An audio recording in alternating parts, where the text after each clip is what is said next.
183 గజాల 3 BHK villa కేవలం 25 లక్షలు మాత్రమే.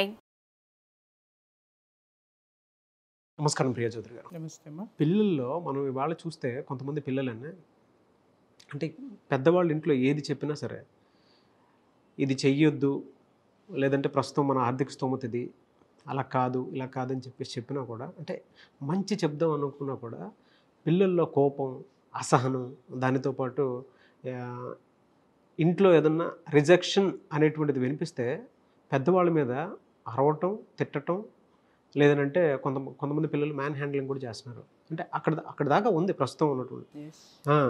రెండోది ఈజీ మనీకి అలవాటు పడిపోయి ఇంట్లో వాళ్ళు ఏది చెప్పినా కేర్ చేసుకోకుండా వెళ్తూ ఉన్నారు. ఈ స్టేట్ ఆఫ్ మైండ్ పిల్లల్లో రావడానికి కారణం ఏంటి? అందులో పేరెంట్స్ పాత్ర ఏ మేరకు ఉందని మనం అనుకోవచ్చు అంటారు.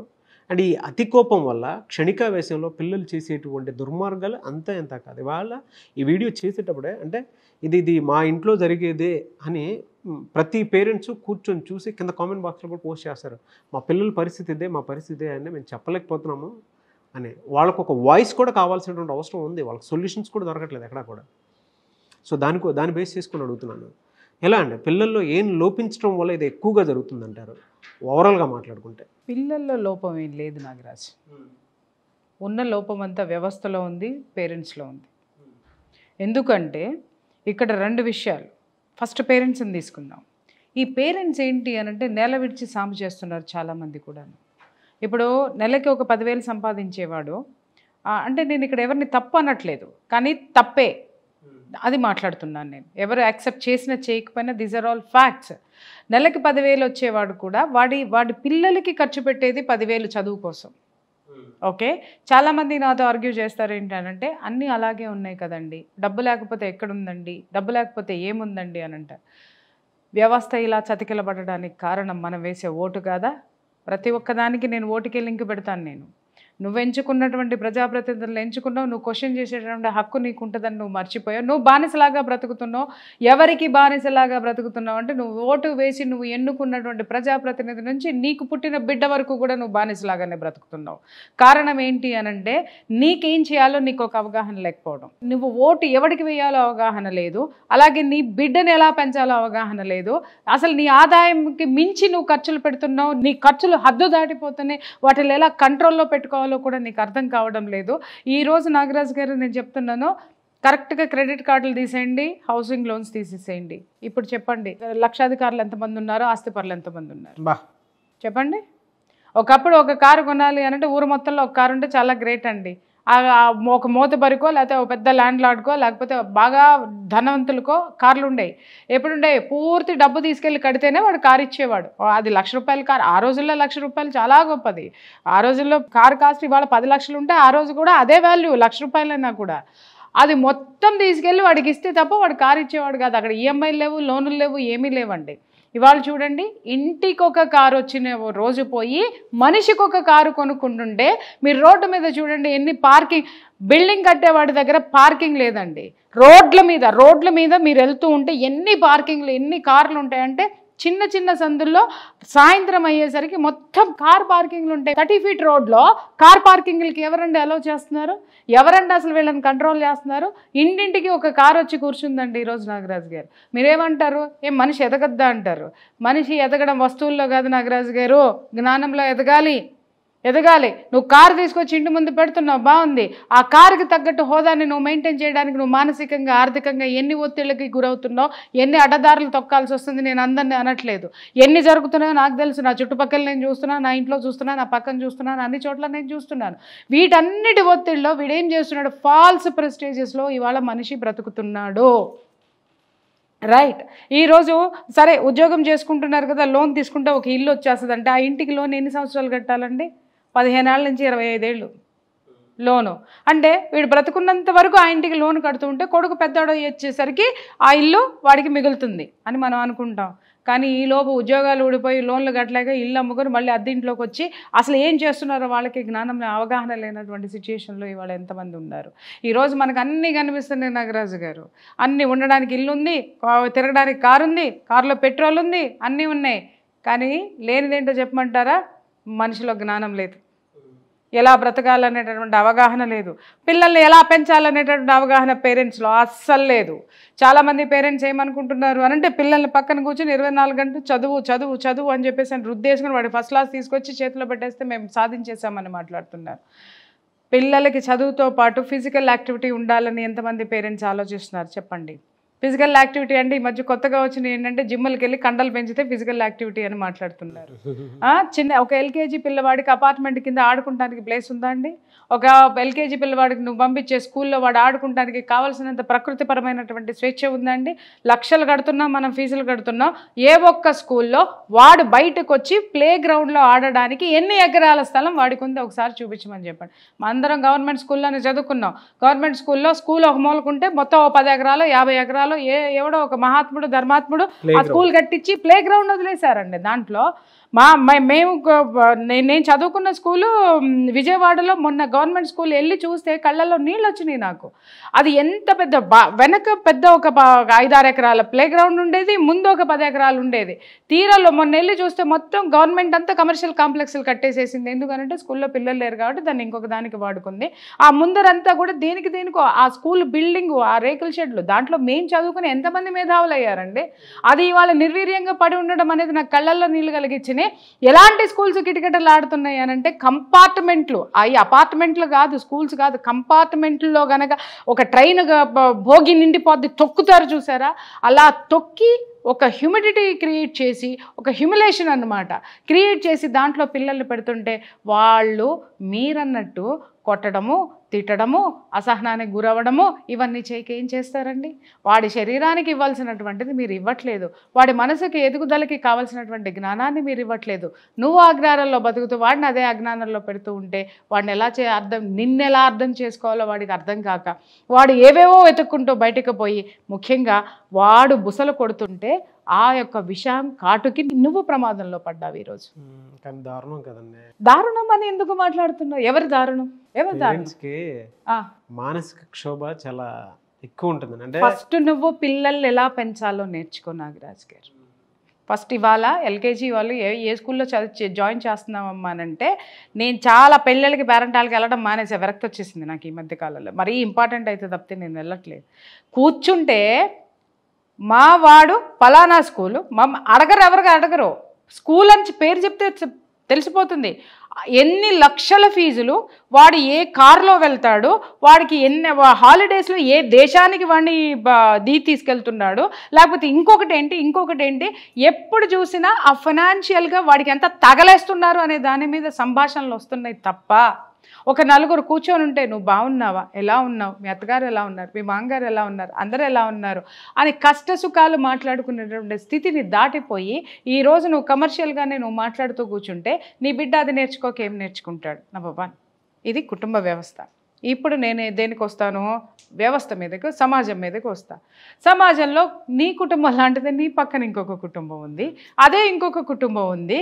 నువ్వు 5 రూపాయలు నీ కొడుకు ఇచ్చి పంపిస్తే వాడు తిడుతున్నాడు కొడుతున్నాడు, నీ కెపాసిటీ 5 రూపాయలు అయితే పక్కనున్న అమ్మకి అయ్యేకి 10 రూపాయల కెపాసిటీ ఉంది, ఇంకొక అమ్మ అయ్యేకి 1000 రూపాయల కెపాసిటీ ఉంది. చిన్న ఎగ్జాంపుల్ చెప్తాను నాగరాజు గారు. మా పాప స్కూల్ చదువుతుంది కదా, తను పద్దాక అడుగుతుండదు, అమ్మ నేను పలానా చోటుకి వెళ్తా, ఫ్రెండ్స్తో వెళ్తాను అని అంటే నేను యాక్సెప్ట్ చేయను. ఒకరోజు విపరీతంగా తను ఎలాంటి స్థితికి వెళ్ళిపోయిందంటే ఒక చిన్న సైజ్ డిప్రెషన్లోకి వెళ్ళిపోయింది. ఇంట్లో నేను మాట్లాడిస్తే పలకపోవడము, తనకు తనే ఏదో చదువుకుంటూ కూర్చోవడము, ఆ లోన్లీనెస్ కనిపిస్తూ ఉంది నాకు. నేను అది ఇమ్మీడియట్గా గమనించి నేను ఒకరోజు దగ్గర కూర్చోబెట్టుకున్నట్టుగా, ఎందుకు తల్లి నువ్వు అట్లా ఉన్నావు, ఏం కావాలి చెప్పానంటే, అమ్మ you are not allowing me to go to outing, school friends తోటి నువ్వు నన్ను అలౌ చేయటం లేదు అని అంటే, అసలు అవునమ్మా కరెక్టే, బట్ వెళ్ళేది మీరు వెళ్తున్నారు, వెళ్ళడం అనేది తప్పని నేను అనట్లేదు, అది ఉపయోగమో లేదో తెలుసుకోకుండా ఎంజాయ్మెంట్ అనేది లైఫ్లో మీరు పెట్టేసుకొని మీరు వెళ్ళడం అనేది నాకు నచ్చలేదు.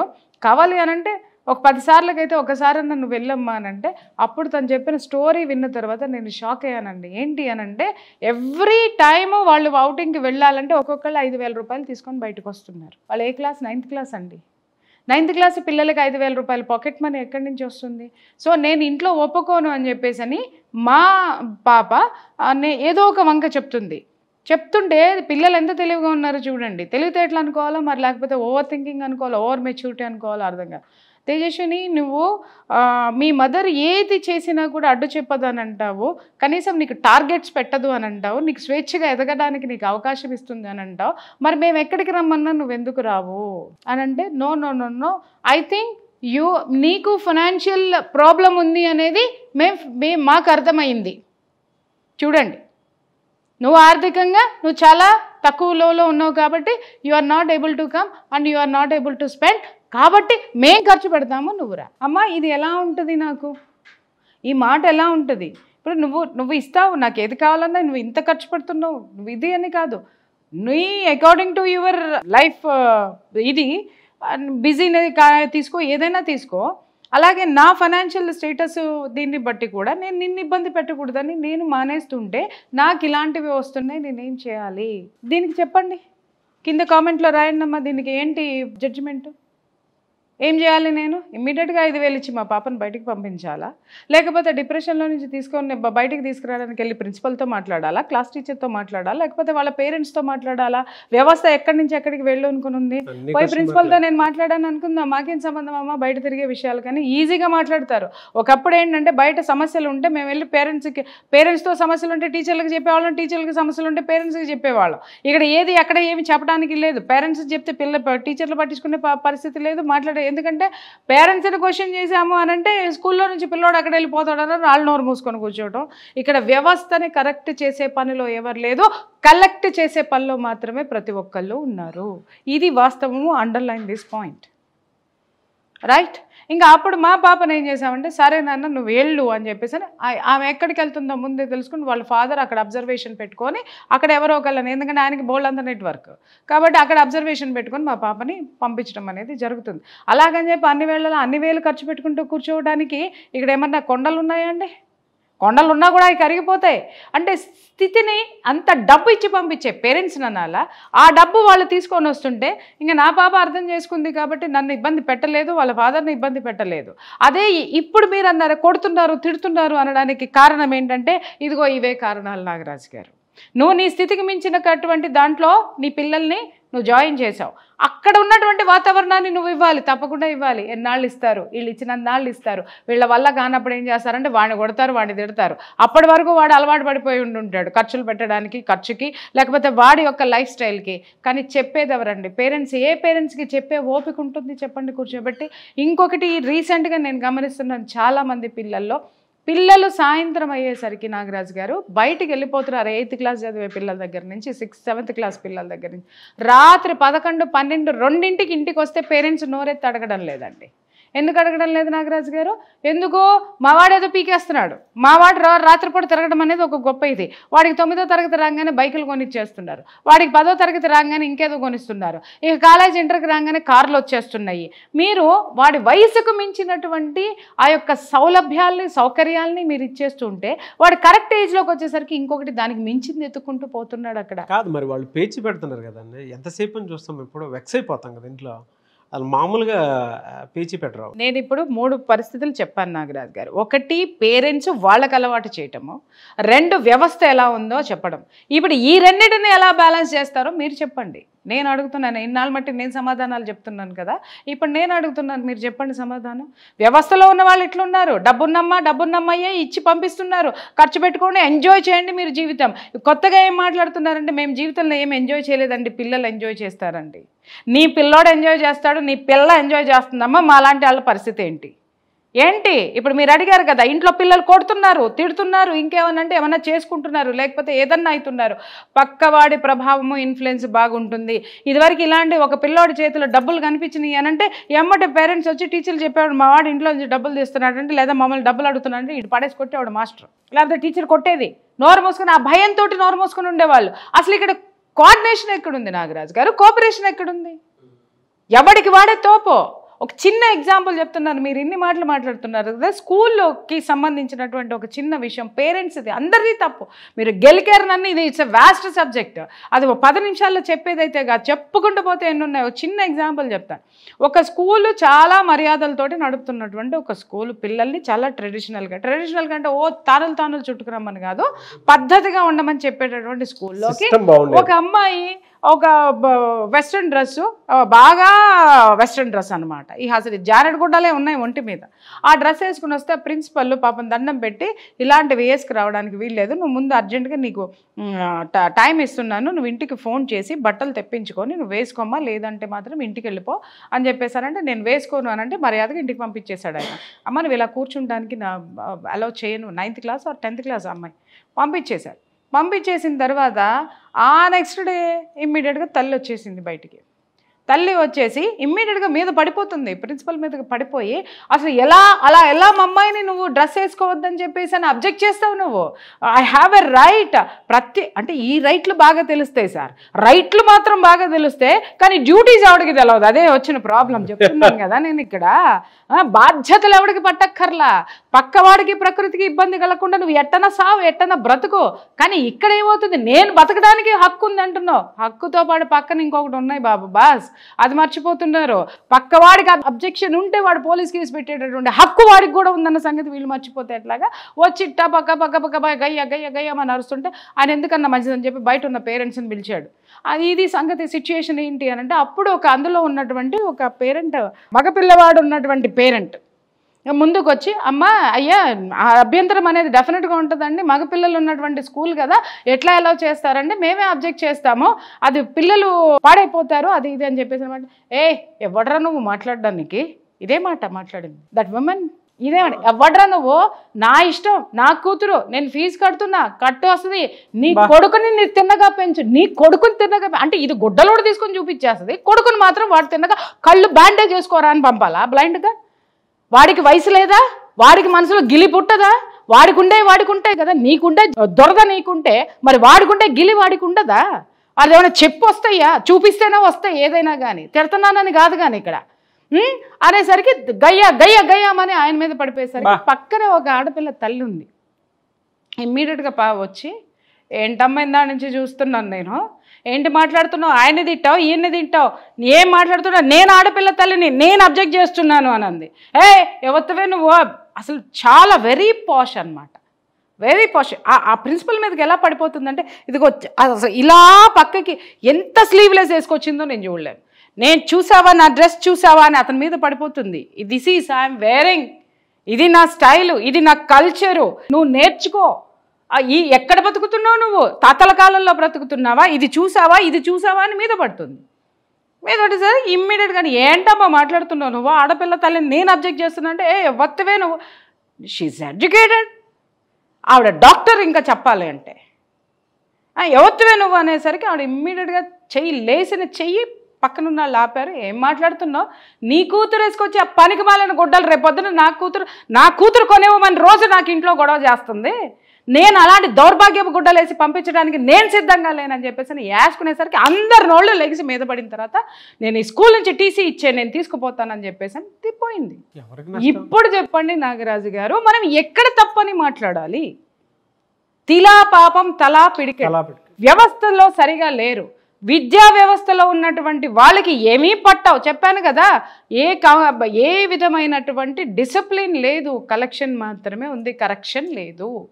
అరే ఈ బట్టలు వేసుకురాదు, ఎంత బట్టలు, అమ్మ ఏమన్నా మాట్లాడితే స్కూల్లో పిల్లలు వెళ్ళిపోతారు. వ్యాపారము, ప్రతిదీ వ్యాపారం అయిపోయిన తర్వాత వాడు కూడా పేరెంట్స్ తోటి, ఆమె కూడా పేరెంట్స్ తోటి వ్యాపారమే మొదలుపెట్టింది. సో దీన్ని మనం ఏ వేలో నరుక్కు రావాలి చెప్పండి. అందరి బాధ్యత పేరెంట్సే. ఎలా వస్తుందా బాధ్యత, నువ్వు నేను ఉపన్యాసాలు చెప్తే వస్తుందా, ఇంట్లో నుంచే రాదు నాగరాజు గారు. స్పిరిచువల్ మైండ్ ఉండాలి, డిసిప్లిన్ మైండ్ ఉండాలి. ఎవరిలో ఉండాలి, ముందు ఉండాల్సింది తల్లిదండ్రుల్లో ఉండాలి. నేను అదే చెప్తూ ఉంటా, స్పిరిచువల్ మైండ్ ఎప్పుడైతే ఉందో మనం ఏది చెయ్యాలి ఏది చేయకూడదు అనేటటువంటి ఆ యొక్క బాధ్యత మనలో ఆటోమేటిక్గా వస్తుంది. థ్యాంక్ యూ అండి, thank you so much Priya Chaudhary గారు. Thank you.